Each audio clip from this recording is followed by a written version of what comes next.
Hello everyone, good morning. अब daily blog भनेपछि यही नै भन्छन् होला, सधैँभरि एउटै काम कति गरिराख्नु होइन।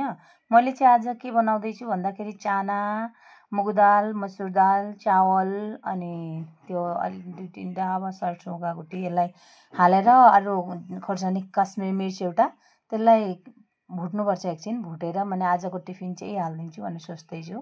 रोटी सेवै यी सब कति खानु भनेर भन्न थाल्नुभयो, अनि टिफिनमा हालिदिनु पर्यो भनेर बनाउन जाँदैछु मैले चाहिँ। यसो चाहिँ खाना राम्रो हुन्छ यो। यसलाई मैले पुरा भुट्नुपर्छ अब रातो हुन्जेलीसम्म तपाईँ यसमा। अनि भुटिसकेर अब यसलाई मिही गरेर मिक्सीमा पिस्नु पर्यो। अनि यसमा तपाईँ पिस्ता काजु पनि एड सक्नुहुन्छ। अनि त्यसमा मैले पनि हालेँ अब हालेर अनि त्यसलाई मिक्सीमा पिसिदिएँ, मिही बनाइदिएँ। जति मिही गर्नुभयो त्यति राम्रो हुन्छ।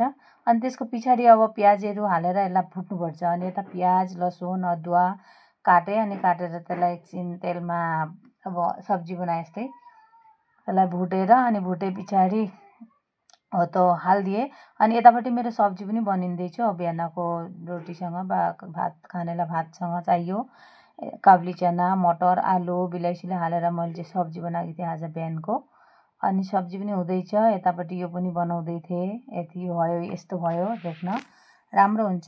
स्वास्थ्यको लागि पनि राम्रै हो खाएको, अब टेस्ट पनि हुन्छ। यसमा मसला हालेर रेड चिल्ली मसला एभ्रिथिङ हालेर तपाईँ बनाउन सक्नुहुन्छ।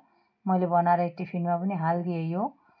अनि टिफिनमा यो हालिदिएँ। अब टिफिन चाहिँ म 2टा हालिदिन्छु आज, किनभने यसै खाएर जानुहुन्न भनेर। अनि यतापट्टि अर्को टिफिन चाहिँ म्यागी हालिदिएँ, एउटा चाहिँ त्यो हालिदिएँ, 2टा हालिदिएँ। अनि हाले पछाडि अब फेरि घरको अब खानासाना त्यो पनि त बनाउनु पर्यो। अनि त्यो बनाएर अन्त आमालाई रोटी खानुहुन्छ, अनि रोटी बनाइदिन लाग्दैछु। यही हो आजको भिडियो। ल त गाइस, बाई बाई, फेरि भेटौँला।